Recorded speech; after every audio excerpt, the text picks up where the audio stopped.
Sinimulan na ng Department of Health at ng Senado ang investigasyon kaugnay sa paniningil umano ng mga pribadong ospital ng bayad sa mga nurse na nag-OJT o nag-on-the-job training. Ika nga, ang problema po, wala naman daw gustong tumistigo. Nakatutok si Ruth Cabal. Mismo ang DOH wala pa raw impormasyon sa napaulat na paniningil ng mga pribadong ospital ng on-the-job training fee sa mga nurse. Sinimulan na itong imbestigahan ng Senado pero ang mga humarap na kinatawan ng mga ospital, tinangging ginagawa nila ito. Ang Philippine Nursing Association, meron daw natatanggap ng mga ulat ng paniningil ng OJT fee ng mga ospital.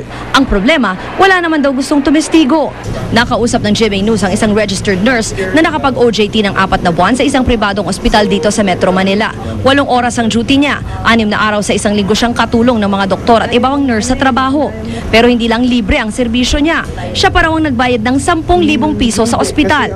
No choice ka, magbayad. May snatch siya. Tapos, minsan palakasan pa. Minsan kasi napakamahal. Hindi na siya reasonable for the training. Parang pineperahan na kami. Bago pang 4 na buwang OJT, 6 na buwan na rin daw siyang nag-volunteer work para sa nasabing ospital. Hindi rin daw niya at ng mga kasamang training naisip na ireklamo pa ang ospital dahil may benepisyo naman daw ito sa kanila. Kung tutuusin, hindi rin matututunan sa eskwelahan ang maituturo ng ospital dahil may mga tunay na pasyente at aktwal silang nakakatugon sa iba't ibang kasong medikal. Sulit naman yung 10,000. Maganda yung training at saka yung exposure.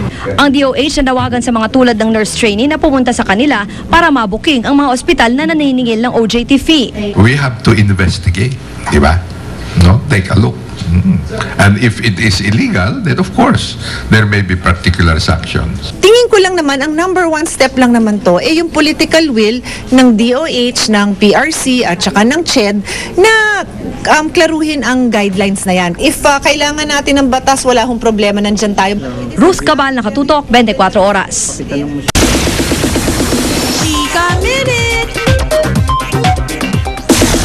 Nag-worry ng husto ang kapuso nating si Charis Salomon dahil sa pagkawala ng kanyang lola. Umattend lang daw ito ng pista ng Nazareno pero hindi na nakauwi. Nakatutok si Mariz Umali. Lubos ang pag-aalala ng starstruck Avenger at host comedian na si Charis Salomon matapos malamang 4 na araw na palang nawawala ang kanyang lola Lucrecia o Nanay Lucring. Nagpaalam daw si Nanay Lucring na pupunta lang sa pista ng Nazareno noong January 9. Nagpaalam daw po sa lolo ko na a-attend ng pista ng Nazareno. Hindi niya daw po pinayagan. Tumakas daw po. Bukod sa relihiyoso daw ang kanyang lola, madalas din daw itong mamasyal para magpaaraw at para may mapaglibangan. Pero umuwi naman daw ito sa gabi. Nagtataka kami ngayon, bakit po hindi siya umuwi? Nag-aalala po kami kasi may sakit po siya, may nervous breakdown po siya, tsaka may epilepsy po siya. Hindi po nasa matinong pag-iisip masyado din yung lola ko. Opo, kaya nag-aalala din po kami. Ang mas ipinag-aalala pa raw ni Charis ay baka nasaktan ng lola niya sa dami ng taong tumungo at namanata sa pista ng Nazareno. Pinuntahan na raw nila ang lahat ng lugar na posibleng pinuntahan ni Lola Lucring at humihingi na rin sila ng tulong sa mga otoridad. Si Nanay Lucring ay 70 years old, 5'3" ang taas at maputi. Mariz Umali, Nakatutok, 24 Oras. Samantala, ibinalita ni Charis sa GMA News na nakita na ang kanyang lola Lucrecia. Nasa pangangalaga pala siya ng isang shelter para sa matatanda. Inatake raw kasi si Lola Lucrecia ng epilepsy, kaya hindi kaagad nakauwi. Mike? Salamat, Pia. Meron po tayong balita mula sa bansang Germany. Inilabas ng pulis sa lungsod ng Hamburg ang kuha sa CCTV ng isang lalaking hinihinalang nag-iwan ng isang sanggol na nakasilid sa maleta. Ito po ang kuha sa isang istasyon ng tren malapit sa kanilang convention center kung saan nakita ang maleta. Unang inalerto ang kalapit na hotel sa pag-aakalang naiwan na bagahe yan ng isa sa kanilang mga parokyano. Nasa tinatawag na luggage room na ang maleta nang narinig ng isang empleyado ng hotel ang mahinang iyak galing sa loob. Nang buksan, doon at tumambad ang isang sanggol na babae na nakasweater at nakabalot pa sa sleeping bag. Agad isinugod sa ospital ang sanggol na pinangalan ng Marie. Ligtas naman at malusog daw si Baby Marie kahit na medyo kulang sa timbang. Bumalik tayo sa Pilipinas, umaani ng suporta ang panukalang magkaroon ng mga babaeng bus driver. Kabilang sa mga sumusuporta ay ilang kababaihan na ilang taon nang nagmamaneho ng pampasaherong van at at ng ambulansya. Nakatutok si Steve Dailisan.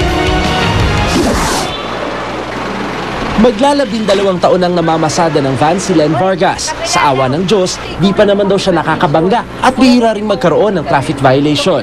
Minsan na rin daw siyang nagtrabaho bilang driver sa Hong Kong at doon, tanggap daw mga lady driver. Merong nagtataka na natutuwa, nagtatanong bakit ko pinasok. Sabi ko naman, wala akong ibang trabaho na kaya, so eto yung kaya ko.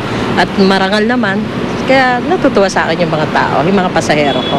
Magandang balita para sa mga ebang gaya ni Len ang oportunidad ng mga babae ngayon sa mga pampasaherong bus. Ang nababalita ko kasi, pagka lalaki, pagka nag-drive ng mga bus, lalo't paspas, mga nakainom, naka-drugs, ganon, ang babae hindi. So, talaga kasi pag ang babae, trabaho. Ayon sa MMDA, mas dumarami pa raw nagpapakita ng suporta sa panukalang lady bus driver. Katatanggap ko lang po ng email, yung sa University of Leeds. Nag-react po sila doon sa bus driver sa Pilipinas at sinusuportahan po nila yung initiative at willing po sila na gawing pilot po ito kasama po yung nangyayari ngayon sa West Africa. Ibinida nga ng MMDA ang mga lady driver nila na hindi lang basta bus ang minamaneho. Gaya halimbawa ni Lovely Yap. Di raw padadaig kung tikas sa tindig ang pag-uusapan. Puhunan niya raw ang lakas ng loob at pasensya sa tuwing may makakasabay na mga pasaway na driver. Itong rescue van na minamaneho ngayon ni Lovely, kasing laki ito halos ng isang bus. Pero gaya nung sa bus ay power steering ito kaya madaling manihuhin, hindi ganong masakit sa braso. Ang kailangan lamang daw aralin dito is yung clearance dahil nga mahaba ito, kailangan sukat yung pagliko at pati na yung pagparada. Ina na rin si Lovely sa 2 anak pero di raw ito hadlang sa kanyang trabaho. Pag nabuntis, naka-leave lang. O after mo mga anak, pwede ka na ulit mag-drive. Nakukuha naman sa practice yan, di ba? O kung mapapractice namin, o matitrain kami ng ayos, kakayanin din naman namin. Ang 26 anyos na si Amelia Macalandia naman, ambulansya ang minamaneho, kaya mabilisan daw talaga ang takbo. Pero di naman niya isinasantabi ang pagsunod sa batas trapiko. Hamon niya sa kapwa babae, subukan na maging lady bus driver. Sa panahon ngayon, talo raw ang sumusuko.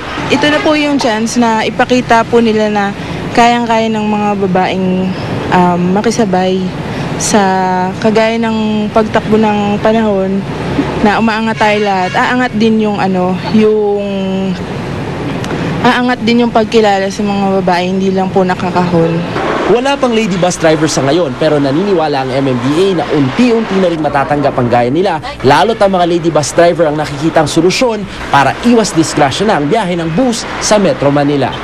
Steve Dailisan, nakatutok, 24 oras. Abangan! 2 pulis huli sa aktong pagsasyabu. Exclusive. Nonito Donaire Jr. at bago niyang makakalaman, nagharap sa press con. At ilang survivor ng killer quake sa Haiti, nag-football kahit putol ang binti. Susunod na yan dito sa 24 oras.